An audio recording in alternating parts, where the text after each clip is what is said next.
6 p.m. Eastern after PTI with Sage and Keith. They'll get you ready for Zion and Duke's first true road game of the season. Plus, Reese Davis's conversation with Dabo Swinney, who's got to be flying high right now. And the unique voices of Andrew Luck and Patrick Mahomes. That's SportsCenter 6 Eastern after PTI on ESPN.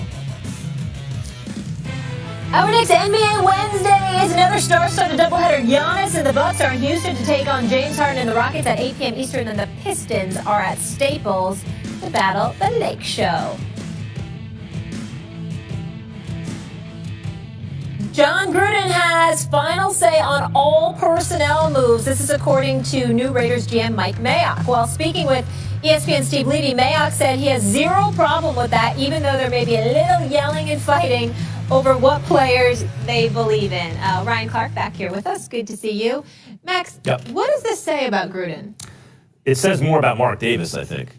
Look, here, John Gruden, here's $100 million. Now, when you pay a coach, you don't have Let's to get matching haircuts. You don't have to put, right, exactly. Nobody wants that haircut. Little single white female thing going on there, right? Remember that movie? Great movie. I want my bangs real short and straight across. That's the only time I ever saw a man get stabbed in the eye with a shoe. Oh, that's disgusting. But listen, here's the thing. Here's $100 million. Now, when you pay a coach, you don't have to put any money in escrow like you do for players. Right.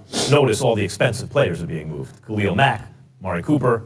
I bet you they'd move Derek Carr if they could find a taker. And that's, there have been rumors about the financial shape of the franchise and whether there's money to put in escrow for those players. And they're kind of biding their time till they get to Vegas. And then the financial situation changes. That's why teams move from city to city, because they're looking for greener pastures. For the $100 million, John Gruden, this team is all about you. So Mark Davis has found his man that would feel comfortable with that has confidence in himself, that is a media star, and it is crystal clear who deserves all the credit and all the blame for anything that happens to the Raiders, thereby taking Davis off the hook and putting it on Gruden, who seems to be happy to be that guy. That's what all of this is about to me. Okay.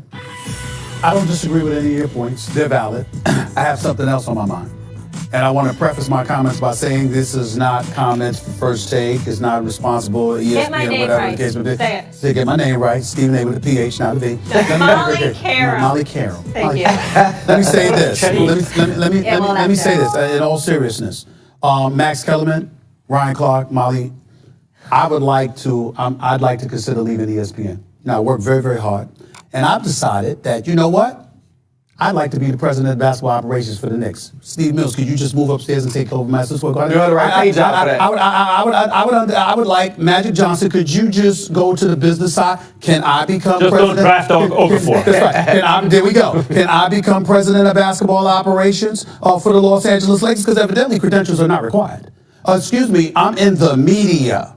And all of a sudden I get to be an NFL GM? That's where my mind is. Now, I want to preface my comments by stating Mike Mayock, I don't know him from a can of paint. I just know his work on television, which is exceptional. Right. I know that he knows what he's talking about with the NFL. I know he's well connected with the draft. I get all of that. But whether it's him or John Lynch, who I think is doing a good job in San Francisco, it's not about all of that. It's about the process. And I ain't talking about the one in Philadelphia. I'm talking about the one in the real world here. The process has been bypassed. This is nepotism at its height. And it's disgusting. The fact of the matter is that Mayock and Lynch had no business being GMs with all of those folks that work black, white, Hispanic, and beyond. An abundance of people working in NFL, toiling through that terrain, going through what they went through, starving for the opportunity. I'm going to hire a guy that's working on television because he's my buddy.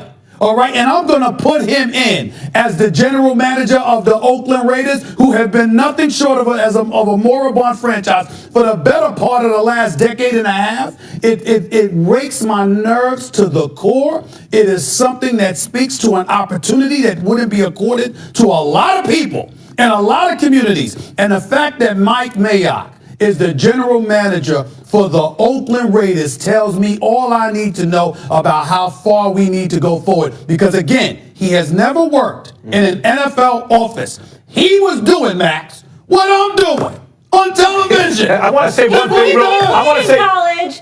I Yeah, want so did I. Played with the Giants for a year. By the way, if you don't mind saying, He was there. Time out. If you don't mind, excuse me. Since you brought that up, just my last one, and I'll shut up. I was coached by a living legend in Clarence Big House Gaines. His mentor, John McClendon, helped integrate the sport of basketball and used to mentor me. John Chaney was the first coach that I covered as a reporter, and after that, Larry Brown. Look at those credentials. Excuse me, I'm not literally being serious in terms of me wanting to being the president of basketball. I'm simply saying when we talk about credentials, hold on. They don't have it. I'm going to throw it to you right now, Ryan Clark, and I just want to mention this. Chick Hearn was, for a time, the Lakers' assistant GM. Right. And it was during a golden era of Lakers basketball. It's not that it's impossible to work out. Like, those things happen. Well, so the big thing here's what Mike Mayock's going to do. Mike Mayock's going to put together a book, right? He's going to scout these players. He's going to hand it to John Gruden, and he's going to get out the way. That's why he says he's okay with being a guy that is only going to present certain things, and John Gruden is going to have the final say. Because when you give a guy $100 million, and we talked about it on this show with the other moves, it's John Gruden's way or no way. John Gruden's making all of the decisions, and that's what this hire says to me more than anything. Just don't get the haircut, Mike. What a difference a year makes. Tua goes from title game stud to dud. Should Bama be worried about their All-American quarterback? More First Take coming up next.